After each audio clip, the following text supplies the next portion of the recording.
बिस्मिल्लाहिर्रहमानिर्रहीम। अस्सलाम वालेकुम। कैसे हैं आप लोग? मैं उम्मीद करती हूँ कि आप लोग ठीक ठाक होंगे और मैं भी ठीक हूँ। अल्लाह का शुक्र है। तो अल्लाह ताला आप सबको अपनी हिफ्ज़-ओ-अमान में रखे, आमीन। तो जब मुझे पता चला कि मेरा वीज़ा आ गया, जब मैं गाँव में रह रही थी कि मेरा वीज़ा आ गया, तो मैं बहुत ज़्यादा खुश हुई। और खुशी इतनी ज़्यादा थी कि मैं खुशी के मारे रो पड़ी। तो फिर मैं वहाँ से जल्दी जल्दी वापस आने की मैंने कोशिश की कि मैं जल्दी जाऊँ वापस, ताकि मुझे अपना शनाख्ती कार्ड वगैरह भी बनवाना था। फिर मैं यहाँ पे आई तो शनाख्ती कार्ड मैं अपने देवर के साथ गई, जो मेरे बड़े देवर थे, मैं उनके साथ गई। तो फिर अपना शनाख्ती कार्ड वगैरह बनवाया हम लोगों ने। यानी अर्जेंट बनवाना पड़ा हमें, क्योंकि मेरे मियाँ कहते थे कि भाई जल्दी आना है। तो फिर उसके बाद हम लोगों ने शनाख्ती कार्ड बनवाया। मेरा बन नहीं रहा था, वैसे मेरी यानी 16-17 साल उम्र थी, तो 18 साल के जो है ना बनता है। तो गांव में तो वैसे शादी वगैरह जल्दी कर देते हैं। तो इस वजह से फिर जो है ना शनाख्ती कार्ड बनवा कर फिर मुझे जो है ना जल्दी मेरी सीट वगैरह ये वो सब कुछ करा करूँ के फिर मैं अपने भाई से मिलने के लिए गई। भाभी भाई सब लोगों से मैं मिली, अम्मी से मैं मिली, सब लोगों से। फिर सब लोग मुझे एयरपोर्ट पे छोड़ने गए। तो मुझे सभी समझा रहे थे कि कोई तुम्हें सामान वगैरह दे एयरपोर्ट पे तो नहीं लेना है भाई, ऐसे मसले हो जाते हैं, ये हो जाता है। क्योंकि मैंने कभी ज़िंदगी में सोचा भी नहीं था कि यानी मुझे इस तरह से कभी इतना यानी ज़्यादा सफ़र करना पड़ेगा और मैं कभी मदीने भी जा सकूँगी, कभी भी नहीं सोचा था मैंने। तो फिर उसके बाद हम लोग जो है ना मेरे भाई सब लोग मुझे एयरपोर्ट पे छोड़ने गए। फिर मेरे भाई ने कहा कि अगर कोई मसला हो तो किसी से पूछ लेना, क्योंकि एक जो लड़की मकसद 16-17 साल की उम्र की लड़की, तो वो बड़ा मसला हो जाता है इंसान के लिए। तो उसके बाद हम लोगों ने जब शनाख्ती कार्ड बनवाया तो बन नहीं रहा था, तो फिर एज हमें ज़्यादा लिखवानी पड़ी उसमें ना मेरी। तो उसके बाद फिर हम लोग जो है ना चले गए वहाँ पे। तो फिर उसके बाद यानी एक तो खुशी की वजह से भी नींद नहीं आई। फिर भाई लोग सभी लोग समझाते रहे, बातें करते रहे हम लोग काफ़ी देर तक कि इस तरह जाना, इस तरह कोई समझ ना आए तो किसी से भी पूछ लेना। तो फिर यानी एक जो गांव में लड़की रहती है, कोई इतना कभी सफ़र भी नहीं किया मैंने अकेले में, तो इतनी दूर में जा रही थी। तो थोड़ी घबराहट भी थी दिल में कि भाई किस तरह होगा, कैसे होगा, क्या करूँगी मैं। तो बस अल्लाह का शुक्र है कि भाई मैं पहुंच गई एयरपोर्ट। फिर उसके बाद जिद्दा मेरी फ़्लाइट जानी थी। तो क्योंकि जब भी कोई इंसान नए वीज़े पे जाता है तो पहले जिद्दा में, अब तो मदीने में भी शायद जाता है, लेकिन हमें जिद्दा जाना था वहाँ से, क्योंकि हमें उम्रा के लिए पहले जाना था, उम्रा पढ़ना था। तो इस वजह से फिर हम लोग जिद्दा में गए। मेरे मियाँ जो थे वो मदीना से रात में ही आ गए थे, तो पूरी रात वहीं पे वो रहे एयरपोर्ट के बाहर तकरीबन। फिर उसके बाद जो है ना हम लोग खैर खैरियत से, अल्लाह का शुक्र है कि भाई मैं एयरपोर्ट पे फिर मैं उतरी। फिर बाहर से जाके देखा तो मेरे मियाँ खड़े हुए थे।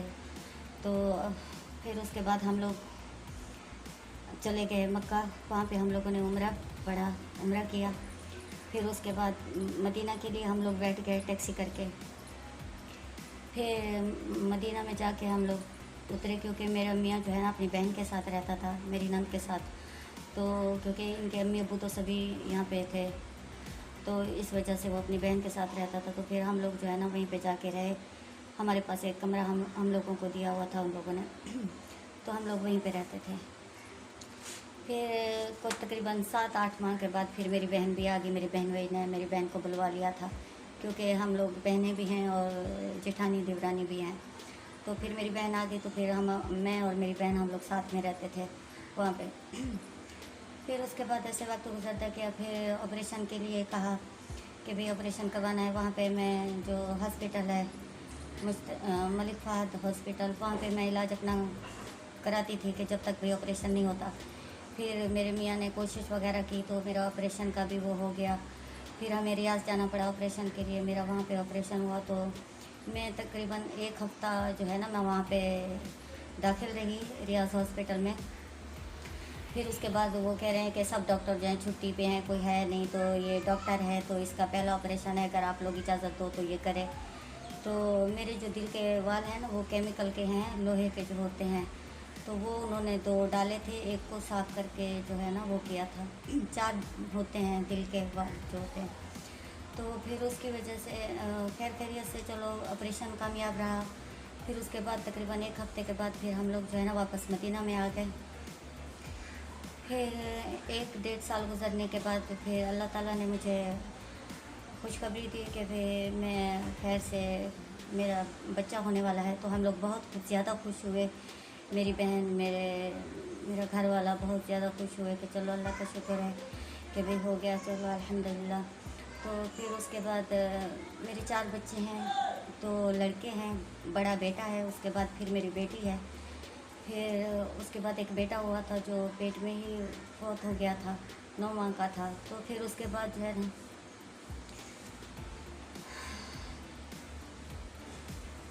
फिर उसके बाद मेरी बेटी हुई, फिर छोटा बेटा है, 2 मेरी बेटियां हैं और 2 बेटे हैं, अल्लाह का शुक्र है। जब मेरा मकसद में पेट में जब मेरा बच्चा था तो फिर डॉक्टर से जाके बात की तो डॉक्टर ने कहा कि आप जो वारफरीन ले रही हो मेडिसन, इसको रोकना पड़ेगा और आपको जो है ना वो हेपरिन के टीके होते हैं वो लगाने पड़ेंगे सुबह और शाम। तो वो इतनी तकलीफ़ देते थे कि सुबह शाम मैंने फिर सोचा कि अब मैं कहाँ जाऊँगी, डॉक्टर के पास जाती रहूँ कि भाई अब सुबह शाम इंजेक्शन को वो जिल्द में लगाने पड़ते थे।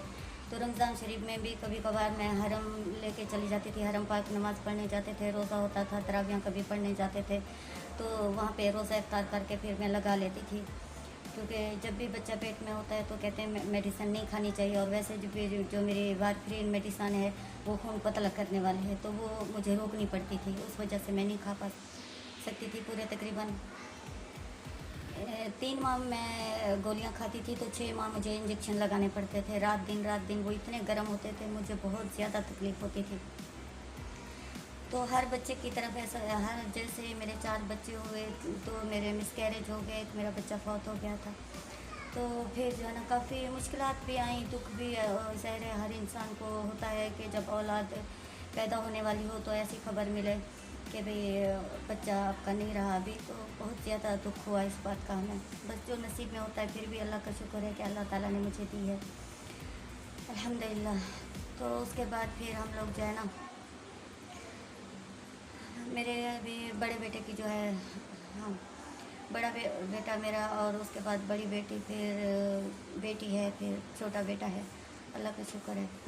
तो फिर उसके बाद जो है ना हम लोग माशाल्लाह काफ़ी साल रहे वहाँ पे। मेरे मियाँ तो काफ़ी सालों से रहते थे, वो अपने अम्मी अब्बू के साथ गए थे तो वहीं पे ही रुक गए। फिर उसके अम्मी अब्बू तो वापस आ गए, वो अपनी बहन के साथ रहते थे। तो हम तकरीबन 25-30 साल हमने वहाँ पे गुजारे हैं। कभी सोचा नहीं था हम लोगों ने कि हम लोग इस तरह से मकसद पाकिस्तान हमें आना पड़ेगा, और कभी मकसद कोई जो होता है ना इंसान सोच के चलता है कि भाई हाँ ये करना है, हमने कभी नहीं सोचा था ज़िंदगी में। मेरे बच्चों की पैदाइश भी वहीं पे हुई। मैं पहली छुट्टी जब आई थी तो 10 साल के बाद आई थी, क्योंकि मेरे अम्मी अब्बू इंतकाल कर चुके थे। क्योंकि अम्मी अब्बू होते हैं तो मैं का भी होता है, सभी होते हैं। अगर अम्मी अब्बू ना हो तो फिर कोई किसी का नहीं होता है। जब मैं वहाँ पे रहती थी तो सब भाई भी फ़ोन करते थे, मेरे से बात करते थे, बहन भी मेरी बात करती थी। मेरी बहन भी एक उम्र पे आई थी, 2 मेरे भाई भी उम्र पे आए थे। उनके कोई मेहमान वगैरह जो भी आते थे तो वो फ़ोन कर देते थे, भाई हमारे मेहमान आ रहे हैं, इनको ज़ियारतें करवानी है, उम्रा पढ़वाना है, ये करना है, वो करना है। तो हम सब लोग जो है ना अच्छे तरीके से उनकी देखभाल, खिदमत जो जितना भी हम अफोर्ड कर सकते थे हम लोग करते थे। तो मेरी बहन भी आई थी, वो भी, उसने भी 1 माह लगाया था। फिर बातों बातों में बात चल पड़ी कि चलो भाई मैं जो है ना अपनी बेटी का रिश्ता जो है ना आपके बेटे के लिए देती हूँ। तो मैंने कहा भाई उसने पहले कहीं किया हुआ था बाजी ने ना, तो वट्टा सट्टा। तो मैंने कहा ये तो गलत है, इस तरह से नहीं करना चाहिए। जहाँ बेटी को देना हो तो वहाँ से लेना नहीं चाहिए, जहाँ से देना हो तो मकसद ये जो है ना सिस्टम ठीक नहीं है वट्टे सट्टे वाला। तो फिर मेरी बाजी ने बोला कि चलो ठीक है, तुम अगर मेरे साथ रिश्ता करना चाहो तो। मैंने कहा ठीक है। तो फिर जो है ना तकरीबन 1-2 साल के बाद फिर हम लोगों ने जो है ना टेलीफोन के ज़रिए निकाह कर दिया था मैंने मेरे बेटे का। तो फिर बाजी लोग भी कहते थे कब आओगे आप लोग, कब आओगे? तो हम कहते थे इंशाल्लाह आएंगे आएंगे। ऐसे वक्त गुजरता गया, तकरीबन 2-3 साल हो गए थे मेरे बेटे के निकाह को भी। तो फिर उसके बाद काफ़ी मसले मसाइल रहे, फिर हालात ख़राब होने लगे वहाँ के भी फैमिली के ऊपर टैक्स वगैरह, जैसे बच्चे हैं तो इतना टैक्स लगेगा, ये लगेगा, वो लगेगा। तो फिर हमारा जो है ना वीज़ा ख़त्म हो गया था। कफ़ील ने जो है ना हमारा वो कुछ मसला ऐसा कर दिया हुआ था कि भाई हमारा मुश्किल था, फिर जो है ना कि भाई इतने पैसे देने हैं, इतने देने हैं, तो हम लोग इतना नहीं कर सकते थे क्योंकि मेरे मियाँ भी जॉब करते थे वहाँ पे, यानी 2000 2500 ऐसे कमा लेते थे। तो उससे ये होता था कि भाई बच्चों की पढ़ाई, घर का खर्चा, मकान का किराया, ज़ाहिर बात है हमारा खुद का तो मकान वहाँ पे नहीं था, तो इसीलिए हमने कोई अपना मकसद सेविंग वगैरह, कोई बैंक बैलेंस ऐसा कुछ जमा नहीं किया हुआ था, और कभी सोचा भी नहीं था कि हम लोग पाकिस्तान जाएंगे। क्योंकि जब मैं 10 साल के बाद आई थी ऑपरेशन के बाद, तो मैं यहाँ पे 9 माह की छुट्टी के लिए आई थी 2 बच्चों के साथ। तो मेरी इतनी काफ़ी तबीयत ख़राब हो गई थी, तो मैं बहुत ज़्यादा वो जो है ना मेरा मसला हो गया था। तो फिर उसके बाद मैं 3 माह यहाँ पे भाइयों के पास मैं रुकी थी, फिर उसके बाद मैं वापस चली गई थी, क्योंकि मैं ज़्यादा मकसद यहाँ का मुझे हवा पानी वो सब अच्छा नहीं, मकसद मेरे ऑपरेशन की वजह से, ये नहीं है कि भाई कोई मुझे वो था। लेकिन फिर मैंने 3 माह लगाए, फिर उसके बाद मैं जो है ना फ़ौरन चली गई। फिर हम लोग वहाँ पे रहते रहे, तो काम भी था मेरे मियाँ का, कभी सिलाई वगैरह भी कर लेते थे, और एक दुकान भी थी। तो वो ऐसा ऐसा फिर ज़ाहिर है, कहते हैं ना कि इंसान के ऊपर कभी कोई मुश्किल आए, मुसीबत आए, तो फिर पता नहीं चलता है। कभी कुछ ऐसा हम लोगों ने सोचा हुआ नहीं था, कुछ मकसद बैंक बैलेंस नहीं था हमारे पास। तो फिर जब अचानक हम लोगों को ये सब करना पड़ा, तो बहुत ज़्यादा हम लोग पहले से तो इतना दुखी थे, क्योंकि ऐसी ऐसी खबरें आ रही थी कि जो इस तरह से रह रहे हैं। हमारा 2 साल से इकामा नहीं बना था, क्योंकि हम लोग नहीं बनवा सकते थे, तो इतने पैसे नहीं थे हमारे पास। तो फिर कहने लगे कि जो गैर कानूनी रहते हैं तो उनको जेल हो जाएगी, ये हो जाएगा, वो हो जाएगा। तो फिर मैंने मेरे मियाँ को बोला कि अल्लाह ना करे कि हम लोगों पे ऊपर ऐसी कोई मुसीबत आ जाए कि हमें जेल जाना पड़े बच्चियों के साथ, लोग क्या कहेंगे। और मेरी बच्चियाँ भी हमें माशाल्लाह कुरान मजीद पढ़ी हुई हैं, तो वो भी यानी पर्दा ही करती हैं, यानी सामने नहीं आती। जैसे खाला के बेटे, बुआ के बेटे, ये सब गैर मुहर्रम जितने भी रिश्ते हैं, इन सब से यानी पर्दा करती हैं वो भी। तो हम लोगों ने कभी नहीं सोचा था, क्योंकि मैं अपनी बच्चियों की भी शादी वहीं पे करना चाहती थी कि भाई हम लोग जो है ना वहीं पे करेंगे। एक तो यानी माशाल्लाह इस्लामी मुल्क है कि भाई ये जहेज़ का भी मसला नहीं होता, कि जहेज़ तो वहाँ पे वो खुद ही करते हैं लड़के वाले, अपना जो है ना पूरा सेटअप वगैरह घर का भी, और लड़की को इतना हक महर दे देते हैं कि वो अपनी शॉपिंग खुद ही कर लेती है। तो कोई इस तरह का सिस्टम नहीं होता है जहेज़ वगैरह का। अब यहाँ पे देखो इतना सिस्टम है जहेज़ का, कि जहेज़ देना है, ये करना है, वो करना है। फिर मेरी बहन भी बार बार कहती थी कब आओगे, मैं अपनी बेटी को कब तक बिठाऊं, 2 साल हो गए निकाह को, जल्दी से आ जाओ, आप लोगों ने इतनी देर कर दी हुई है। तो फिर हम लोग जो है ना बस, जब वैसे भी हमारा कोई मसला नहीं हो रहा था, क्योंकि काफ़ी पैसे लग रहे थे, और जितने भी पैसे थे हमारे पास तो हमने सब बेच बूझ के, हमारा जो सोना गोल्ड वगैरह था, जो भी पैसे जमा थे इधर उधर से उधार भी लिए, सब इकट्ठे करके हमने कफील को दिए कि भाई ये हमारा जो है ना बनवा दो। तो उसने कहा कि ये आदमी आ रहा है, इसको दे देना, ये बना देगा। जब भी हम बात करते थे तो वो कहता था तुम मुझसे लो, वो कहता था मैंने तुम्हारे कफील को दे दिए। इस तरह से हमारे पैसे जो है ना वो खा गए वो लोग।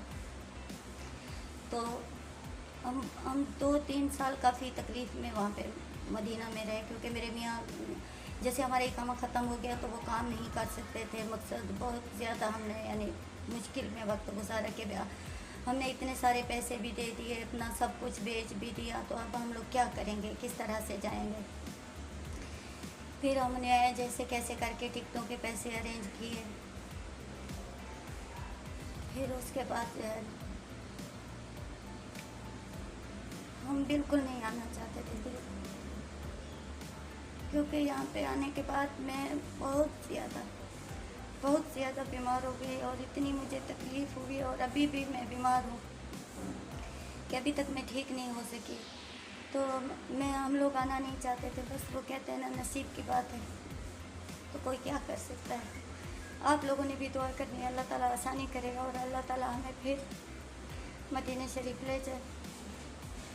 तो बस आज की वीडियो इतनी, इंशाल्लाह फिर आप लोगों को मेरी वीडियो अगर अच्छी लगी है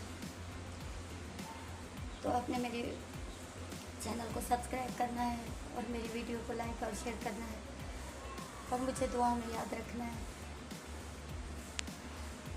आगे मुझसे बात इंशाल्लाह कल फिर, ज़िंदगी ने वफ़ा की तो कल फिर इंशाल्लाह लोगों से बात होगी। तब तक के लिए अपनी बहन को इजाज़त दीजिए। अल्लाह हाफ़िज़।